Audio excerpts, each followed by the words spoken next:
Hey, thank you for joining us in this episode of EPI Launch Your Classroom. We're going to be talking about responding to misbehavior.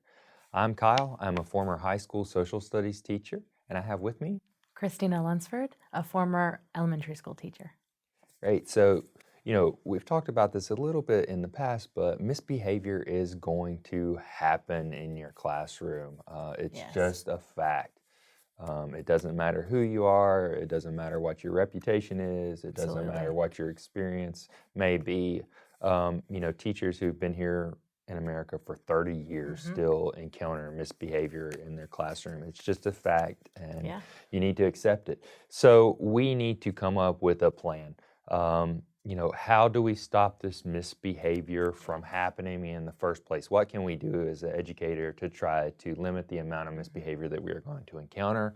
And then ultimately, we are at times going to have to respond to that misbehavior. It's probably our least favorite things to do as educators. We Yeah. would like to just go in there and teach our content and really get in depth with it. But we are going to have to deal with that misbehavior. Yes. So what's the appropriate way to do it? When's the appropriate time to involve others? Exactly. And when should we be dealing with it ourselves? So Kristina, you want to kick us off here? Yeah. So I want you to first imagine your perfect class. I know that you are all experienced educators, and I want you to think about a class or a day or an activity that you had that you just absolutely loved. Okay. So think about that. What are the students doing, and what were you doing? Kyle, can you think of a time? The perfect lesson. Yeah, or one of them. Just anyone that you can think of that really that stood out to your mind. What were the students doing during that lesson, and what were you doing? What was kind of the overall feeling of the room? I really like when students take ownership of their learning, when they're the ones that are leading the acquisition of knowledge and the ones that are disseminating it against their peers. So, in my ideal lessons, what I would consider my perfect lessons are where I have those students that are fully engaged from the beginning, that can basically teach each other, and then I can just kind of facilitate that discussion. So for Yeah. me, that's kind of my perfect Yeah. classroom. That buzz is happening in there. You're building that classroom atmosphere. So that's really important. And I know that we talk about classroom atmosphere, and we have before, but it's so important that I'm going to mention it again here. And because building that classroom atmosphere is so important and really vital to maintaining that misbehavior and keeping it down too. Of course, it's going to happen, as Kyle stated, but keeping it as limited as possible and keeping that down and making sure that your students are doing what you want them to be doing. And I want to talk about first that we hear the word disrespect. My students are disrespectful, they're misbehaving, and they're disrespectful. And I want to bring this word to light because in a lot of different cultures, it seems to be disrespectful for children to be behaving by talking or talking to each other or not doing exactly what they're supposed to be doing. And although this is misbehavior, we have to make sure that before we immediately assume that your whole class is just really disrespectful, that you're providing those clear rules and that you're providing those consequences to that misbehavior to really show where the boundaries are. Students, believe it or not, no matter if your class might seem chaotic and they might seem like they don't want to do anything, in the end, deep down, students like rules. And I'm going to say that again. So students like rules. They might not know that they like rules, but they provide safety, they provide security. Students know their boundaries, their limits, what they can and can't do, and it really establishes that clear, safe, calm space in your classroom. But every single student in class, every single student group is going to talk. There will be talkers in your class. If I could put it on a big banner, I would. There will be talkers in your class. So you're going to have to figure out how to manage that. Kyle, do you have any ideas on that? But yeah, talking, it is not necessarily disrespect, like you were talking about earlier. That's just the nature. It's a very social culture, Absolutely. and a lot of times Students are encouraged to talk in the classroom. Your students should be talking about it. It's managing that conversation and deciding to tell them Yes. when and how to talk. Um, but we've stressed the importance of this a lot, and I think we need to bring it up again here. It's learning the students' names. You have to know your students' names in order to Absolutely. respond to misbehavior. If you're going to say, "Hey, you in the blue shirt" or something like that, you're going to get a bunch of, "Oh, what? Who? Me?" And the student is going to think, maybe that you're disrespecting them in a sense. Yes. Like they're in your class. I mean, they're in your class every single day. And if you do not know their name, they're going to think that you do not care about them. So if you're telling them not Yeah. to misbehave, again, that's just another negative thing that they're going to associate with you. So you have to learn their names. You have to get to know them as people. You have to Absolutely. be friendly. You have to be positive. At the same time, call their name and redirect them when you need to. It's something that signals to them when somebody calls your name. If you're in a crowd or something like that, don't you immediately turn around and like, what was that? Like you want to know what is going on. So that's a signal that goes to your brain. When you call some student's name, they're going to respond to you upon hearing that. And that's a step that you have to start out with, that you have to master. Absolutely important to know their Yeah. names. Absolutely. And so, with that, learning those students' names, when you say their name, make eye contact with them, right? When you're speaking to them, respond. When they're talking to you, especially, of course, during academic times, but even non-academic times. So, during the morning when they're getting their things in, if you can tell that a child comes in the morning and you can tell they might be a little, disheveled or not as prepared in the morning as they normally are. It's okay to take that time to say, hey, how are you feeling today, and say their name and respond to them and keep those responses going, because during class it's really important, to keep that rapport going, building that. Of course, responding to those misbehaviors are going to work out better and have a better success rate when the student that you're speaking to has already established a positive relationship with you, when they want to listen to you, when ultimately they know where your boundaries are and that your no means no and your yes means yes, and that's what they need to learn from you. But it's your responsibility to show them that and to provide that for them. So with that, I want to talk about that in your class, providing that respect and that rapport and really getting to know them. They have to know that your class is a safe space, that they are allowed to be themselves and it's safe and it's comfortable. So you want to make sure to not only establish rules and making sure that you respond to misbehavior appropriately, but be very sensitive, in this day and age, especially being very sensitive to how students not only talk to you, but how they talk to each other. It's so important to not allow any kind of teasing or bullying or anything like that in your classroom at any given time, because students need to know that it's a safe space for them, and that they should be able to comfortably open up in your room and really show who they are. So, thinking about that, I like to use, preventative measures. That's a big idea. Preventative measures are these types of things, establishing these connections, making sure that you have those clear expectations that we were talking about before. So one of those things, that we like to use as educators as a preventative measure, is something kind of like proximity control, and it's attention moves. Kyle, can you tell us about some attention moves? Yeah, absolutely. And attention moves are going to be your go-to, your first thing that you do with most misbehaviors. And most misbehaviors can be stopped with attention moves. Absolutely.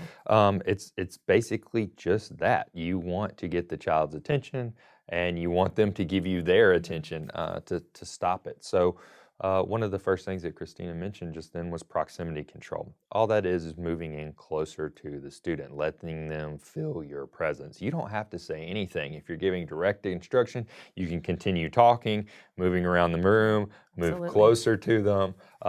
If the students are working on something, what I usually did was just walk by and tap on the desk just to give them that extra, hey, I'm standing here. And a lot of times that would stop things. Yeah. But also, you want to come up with some hand signals. If you have a kid that's blurting out answers, but they're participating, raise your hand, model it for them. And then as soon as they raise their hand, you can let them speak.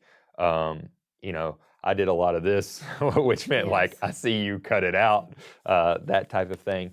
And so these are the type of hand movements and hand signals that you want to use, the same ones repetitively, so your students get used to what you're trying to get them to do. Another one of mine was this, which was close your Chromebook, with the technology. For the cell phone, put your cell phone up, in addition to pointing to any charts that I'd made that went over our procedures for these types of things. So I think something else important is to note that you have to move around your room. Absolutely. You have to be ever present. You have to be engaging your kids. You have to be monitoring your kids. You have to be out there helping your kids if they need it. Kyle, did you ever sit at your desk? I did, but let me give some explanation for this, because normally you do not want to be sitting at your desk. You certainly don't want to be sitting there for long periods of time. For me, I used Google Classroom. And in Google Classroom, if you're familiar with it, and other technology programs similar to it, when the students are working on their activities and they're typing into their computers, you can monitor live on Google Classroom at your desk exactly what each student is doing, what they may be struggling with, which question they could be stuck on.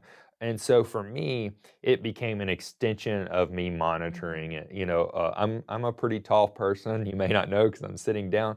But as I would walk around the classroom, it was hard for me to look down and see exactly what they're doing on the Chromebook unless I, got right in their face, which is something I wasn't super comfortable with doing. So I could easily monitor it from the back of my desk. But you bring up, a great point. If you are not utilizing the space for that reason, you shouldn't be back there grading papers with your head down, not paying attention to what's the dynamics are in your classroom at the Absolutely. time. And as an elementary teacher, I never sat at my desk hardly ever, unless it was to assess like reading. We had different reading programs with different assessments for guided reading that we would use. And so those are the times during like silent reading time where I would call a student back and they would sit with me at a desk or at a table, and read with me. But during the class, especially as an elementary school educator, during the class, I did not sit at my desk. So I recommend, for those of you, especially with elementary, but really in everyone, if you find yourself sitting at your teaching desk or teaching station a lot, think about some of the things that you could be doing instead of sitting there. I know that grading papers and things are also very important, but while you have students in your room, you need to be up, you need to be monitoring those students, you need to be working with them. Even when they are working individually, we talk about some modeling and lesson planning and things later on. And so even when they're working individually and independently, you still need to be up monitoring what they're doing, making sure that their content is appropriate and that they're not having any misunderstandings that if you were sitting at your desk and grading papers, you might not catch. Good. So as far as misbehavior goes, there are different levels of misbehavior. Right? Absolutely. We've done a lot of talking about talking, but it gets a lot more severe than that. So, that could change how we respond to it. Absolutely.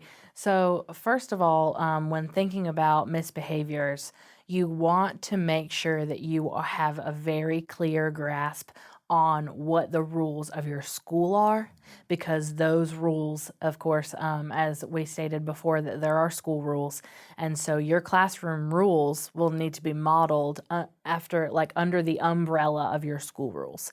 So both school rules and classroom rules will need to be monitored and made sure that those are being adhered to, which means that if you have a student who's misbehaving, then you'll need to make sure that you understand the steps to take, right? So what is the severity?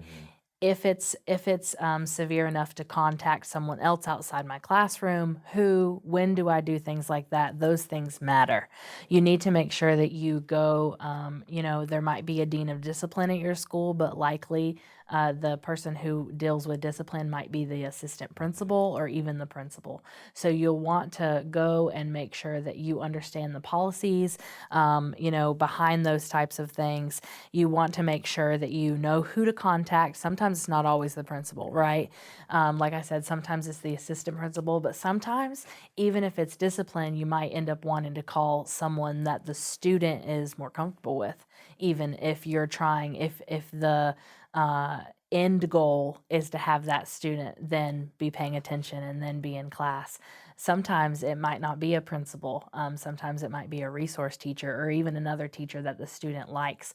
So you and them can sit down and talk with that student and work it out. So I want to give some severity examples. For instance, severity of a situation matters in that sometimes you can have the same kind of content or same kind of behavior, but a nuance will make it very different. For instance, cursing.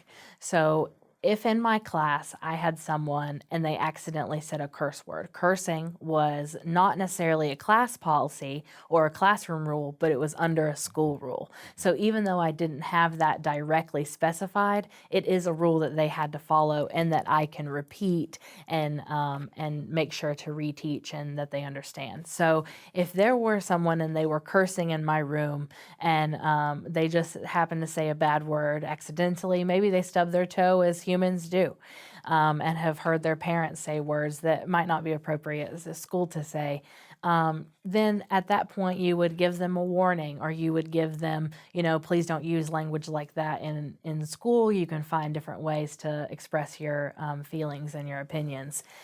But then maybe instead of cursing just in general, stubbing a toe, doing it by accident, they're cursing at someone else, at another student, or at you. That is when the severity will go up a step, and the response to that misbehavior is different, right? So they might then, you might need to get the parent involved then, of course, or you might need to get the assistant principal or whoever involved based on the situation. So just keep that in mind. One time, and thinking about also procedures versus rules. So misbehaviors can come when procedures aren't clear, and they can also come when rules are not followed. Generally, the difference is that rules have consequences, right? So you can talk about those. And one time, I had students who were fighting over, and when I say fighting, I don't mean physical fighting, who were arguing, who were kind of like pushing each other, like in a nudging kind of way, because during a book nook time, which is what I was talking about before, I had silent reading, and the students were allowed to pick where they were sitting. So I had two students, and they were upset because they both wanted the same spot. That is just really serious, right?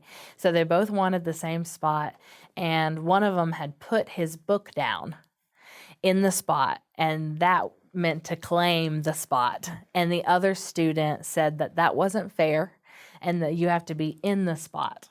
But I had never, because I'd never had a problem with this so far, I didn't have a procedure to come up with what meant a spot was owned by a student. So then, instead of having a consequence for them, although they did both have, be moved to separate spots, so you pick a different spot and you pick a different spot, I then, the very next day, had a procedure for spots. So you weren't allowed to claim a spot. You had to make sure that you were walking and that you sat down in your spot with your book prepared to read in order for that to be your spot. So things like that, if you have something in your classroom that happens, then you have to make sure that you're having those procedures and you're developing those things.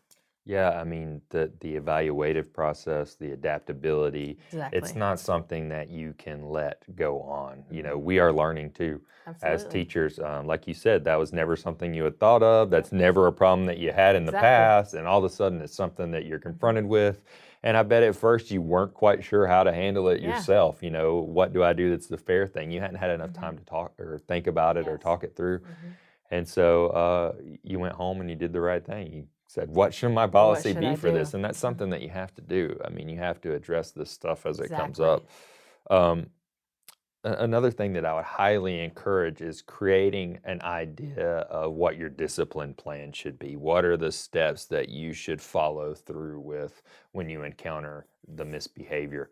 We talked about preventative steps or steps for minor misbehavior like proximity control. It's a good place to start. Then move up to, say, a verbal warning. Call the student out, warn them about the behavior, redirect them to your rules, right? Elevate to maybe a written warning. Have something that you use that's printed out right in the rule violation. Take it and put it on their desk. It gives them something concrete that shows that they misbehaved. To some people that signals and makes it's more Absolutely. official. I'm starting to get in real trouble at this point. Then your next step may be phone the parent or take a privilege away. These are up to you, but think about common sense steps of elevating your reaction to this misbehavior. Now, I also want to make a big point and say, don't be married to this continuum. You don't have to start at the bottom and slowly work your way to the top. Now, this didn't occur in my classroom. It occurred when I was monitoring the hallway during class change. But I had a student who was following another student. They were talking. I couldn't really hear exactly what they were saying. It was, really loud in the hall during this class change. But the one basically pulled his fist, hauled back, and hit the other one in the back of the head.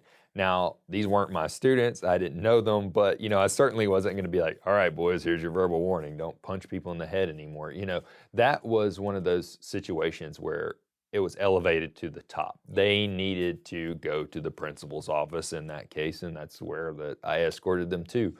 So, you need to understand the level of misbehavior that is occurring and respond to it appropriately with, disciplinary measures that you've already thought out for yourself. Exactly. You don't want to get in there and be like, oh, I don't know what to Impulsive do. Yeah, you don't want to make a decision out of anger or being flustered or indecisive. Exactly. And thinking along those lines too is I want to note that during these misbehavior times and the times that you're having these conversations with your students, that you have to remain calm, right? The moment that you start to raise your voice or that your voice becomes elevated, you've kind of lost a bit of your power there.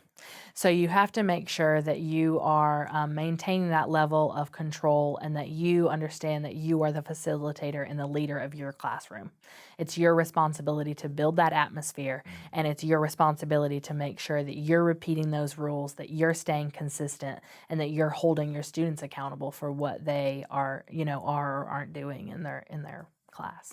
Right? You're going to set that tone. You are constantly going to be under their microscope and you are going to be their model. So if you remain calm in those situations, they won't think, hey, I really got the teacher Exactly. riled up. They'll Yes. think, okay, well, this is the factual way and Exactly.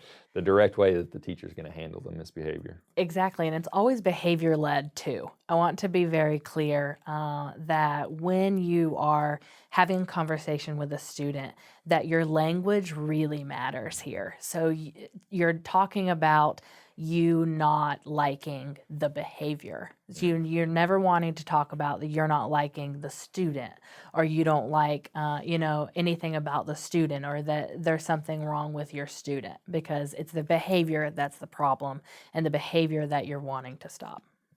Absolutely. Well, thank you guys. We've been looking at some of your questions Yes. coming in, and so we're eager to get into those and maybe help you out with some of the problems that you're facing. Yes. So we're going to go ahead and jump into those. Thank you for tuning in. Thank you.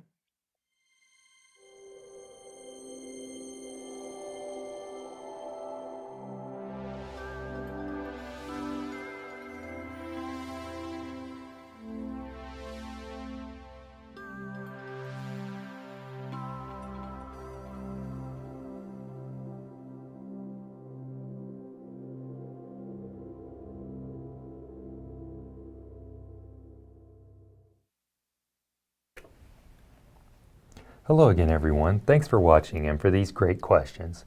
We will answer as many as we can today, and any questions we don't have time for, we will have an EPI support team member contact you directly for an answer. All right, let's take a look at our first question. When should I send out a behavior contract? Do I have to use this exact sheet for my kindergarten class? And that comes into us from Sophia. All right, Sophia, thank you for your question. Using it for a kindergarten class, you want to make sure that you are using behavior contract that is appropriate for your class and for your individual students. So I always recommend to make sure to, tailor that to your class and how you need it to be for yourself and for your, partnership with your parent.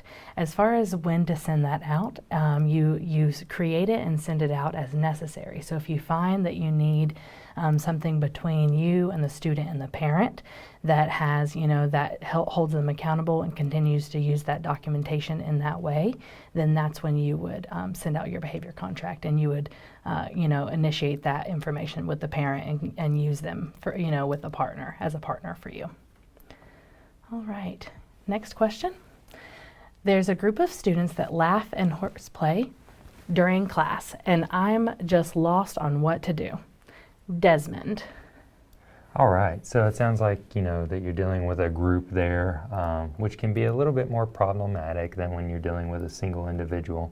What I would recommend is try to find the ringleader, the person who seems to be leading that type of group in this type of horseplay, and then, make some time to sit down, have a conversation with them. We've talked before about the importance of building rapport, and that's going to be doubly important in this scenario where you get that one ringleader on your side, you get them to appreciate you, respect you, and then what you'll want to happen is say, hey, I know these guys follow you, you're a real natural born leader, that's some great qualities to have, but how about helping me to get them on task and doing their work and these types of things. So, I've found in the past that that's an approach that's really worked for me, and I think it would work for you as well.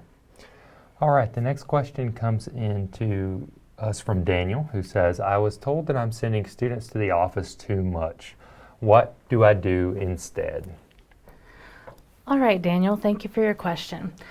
Sending students to the office too much, if you're told that, then you have to make sure to take a look at your rules and consequences and the process that you have in your classroom for that. So when a student misbehaves in your class, what is the initial step? What happens the very first time it happens? If it is that you're sending them immediately out of the classroom, for small and minor instances of like we talked about in the session, that you want to make sure that you're having things within your classroom, that you are the leader and control in the class, and that you can make sure that those behaviors are eradicated before they get sent to the office. There are, like we spoke about, reasons that you would immediately go to the office, but for small and minor things, you definitely want to try to handle that in your classroom as best as possible. So formulate that plan of behavior plan if you don't already have it in place, and make sure that you are modeling those and coming up with consistent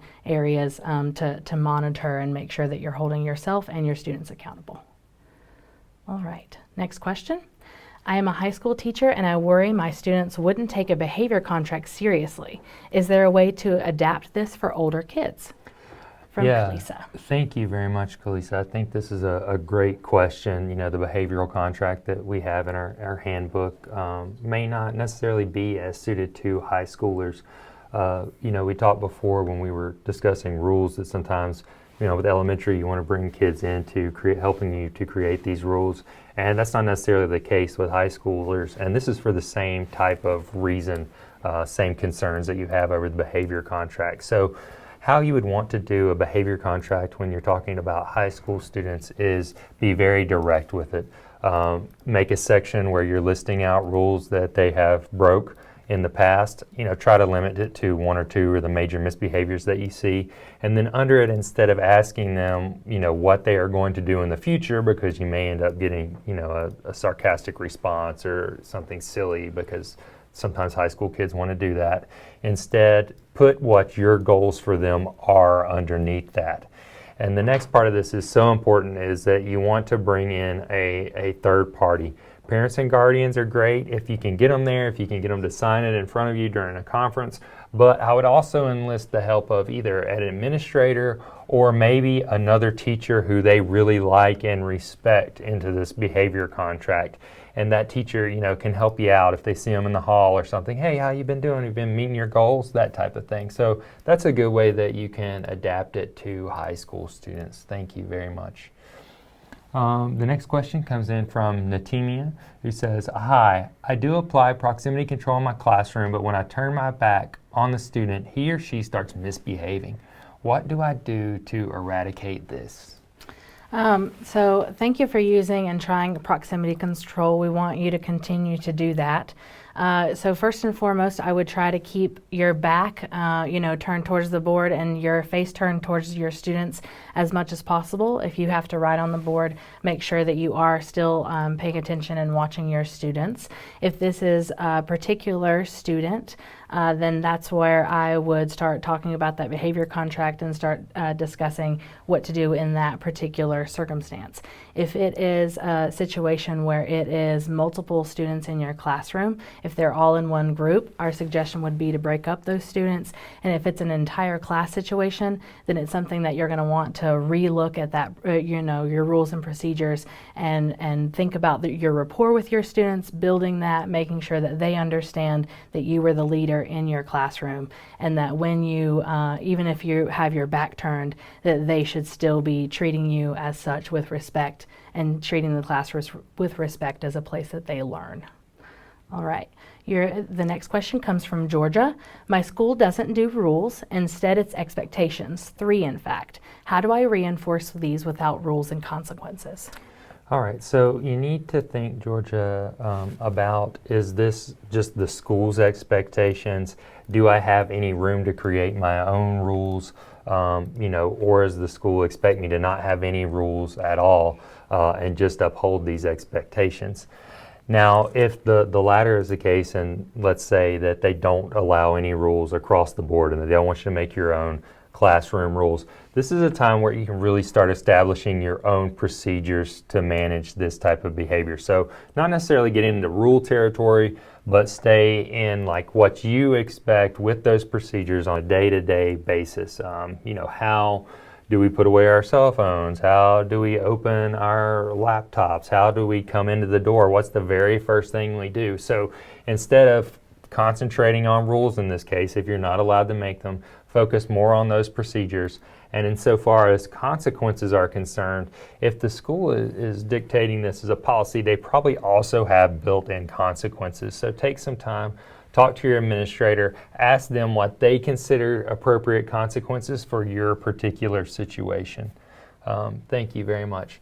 The next question comes in from Diana. It says, seating chart is really helpful to avoid problems in class. How often is it advisable to change students' spot in the classroom? So I agree. Seating charts are extremely important to avoid problems in class and can also help with many different factors, differentiation, things like that. So when thinking about changing spots in the classroom, it is really up to you. We do recommend to change it as you feel that necessary, meaning if you have students who are talking and you can tell that they probably shouldn't be sitting together anymore, then you should probably change them, okay? Also, when you kind of start to feel your class getting a little antsy, maybe the people that they're sitting beside, they have become a little too comfortable with, and the learning, isn't being taken place to a high of caliber or high, enough caliber that you would like. So that's when you would start changing those seats. You can also think about changing the seating arrangements based on the type of activities and things that your students are doing in class. If you have, a math session or something like that, and during the day you want them to be sitting in certain areas, for instance, if you teach elementary school and then you go on to a different subject and you kind of want them in different groups, think about your natural way of how your students are best going to learn and what group, where they need to be in the class in order to have that learning take place. All right. The next question is, what do you think about a student's misbehavior, meaning bullying a teacher?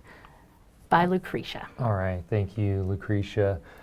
So, it depends on what exactly the bullying taking place is. If they are doing something like maybe impersonating your accent or something of that nature, that should be something that you probably have a conversation with them about, and perhaps a parent as well. Something that obviously that's not done in front of the class, but can be done, with just you and the parent in the room. Now, if it's elevating past that, if it's going to name calling, if it's going to you're afraid of violence or something of that nature, that definitely needs to go ahead and be elevated to your administration. They need to be made aware of situations like that, especially if you are starting to feel threatened by that student. And they're going to be the ones that will help you with the next steps at that point. Thank you. The next question we have is from Ronica. It says, sometimes I feel my frustration turn to anger and I don't think that I react in the best way. How do you keep yourself calm? All right, Ronica, thank you for your question. I feel that as educators, there have been times where everyone in class has felt frustrated or like something isn't going right that day, some extra talking or extra misbehavior in the class. So we all have felt that. What you have to remind yourself is that you are, in fact, in control. You are the leader in your classroom, and at the end of the day, you will continue to be that leader. So they are looking for you to be a role model in that fact, as well as they're looking for you to be their teacher.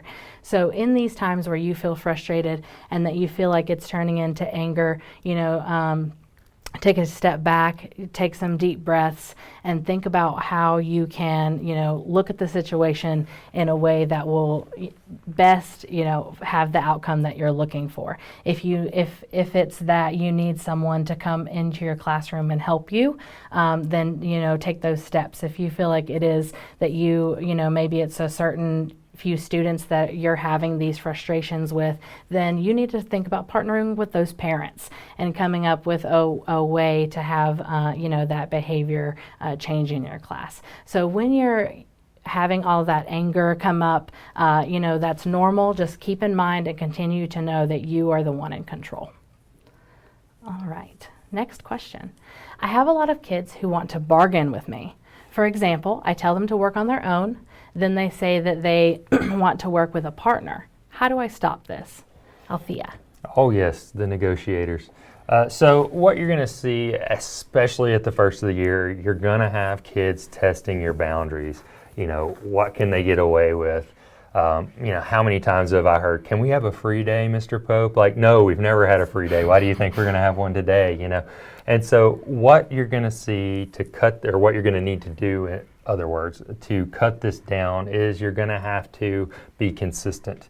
You're going to have to be steadfast in your no. When you say it, you're going to have to mean it. When you set the agenda up on the board for the day, that's the agenda that you're going to follow for that day. And after a while, your kids are going to start to say, hey, this teacher means what they say.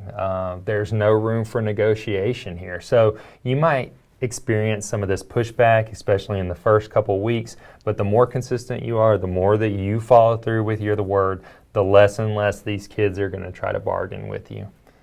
All right, thank you. Next question comes in from Marisol.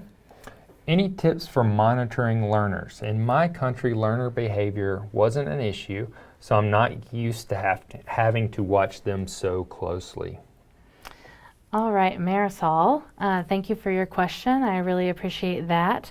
So monitoring your learners, as we have spoken about in today's session, you really want to make sure to use that proximity control and to always know what your students are doing at all times. If you have a class of students and you are the only adult in the room at that time, that means that it is your responsibility to watch those students, every one of them, to know where they are and that they're safe and what they're doing. Make sure that you are never leaving your room unattended. So always have your room attended. Always have your students in your class know where they are at all times, and make sure when you're monitoring to pay attention. For instance, if they're using technology, pay attention to what's on their screens. What are they doing? If they have something in their lap, what is in their lap? for instance, because oftentimes students will put their cell phone or things like that, and they'll have them in their laps, or trying to be using technology at a time that they're not supposed to be using that. So just make sure that you're monitoring your students. As long as you know what they're doing and they're doing what they're supposed to be doing, then then that learner behavior will continue to be successful in your class. All right, next question. Jonah asks, when you use hand signals, should there also be consequences? Thank you, Jonah. So, short answer is no. The hand signal is used as the very, lowest form of kind of discipline and control. When you use your hand signal and it works, then your problem is solved at that point, right? If you use the hand signal and it doesn't work, that's when you start elevating, right? That's when you start getting into the verbal warnings, the written warnings, the loss of reward, those types of things. And yes, in that case, those are the consequences. But no, if you're using hand signals and they're working, there's no reason to add on a consequence to that. So thank you very much. All right, everyone. That's all the questions we have time for today. If we didn't get to your question live on the air, we'll have an EPI support team member reach out to you as soon as possible. Please join us back here next week, September 21st at 4 p.m. Eastern for the next episode of Launch Your Classroom. We'll be talking about how to design great lesson plans that promote learning in your classroom and provide differentiation amongst your learners. To get the most out of next week's episode, read Chapter 7 in your Launch Your Classroom handbook. If you don't already have a copy of Launch Your Classroom, follow the link in the description below to purchase Volume 1, Building a Foundation for Learning. Remember to stay up to date on all free professional development opportunities that EPI offers. Please subscribe to our YouTube channel and click the bell icon to receive notifications when we're live. We'll see you next time.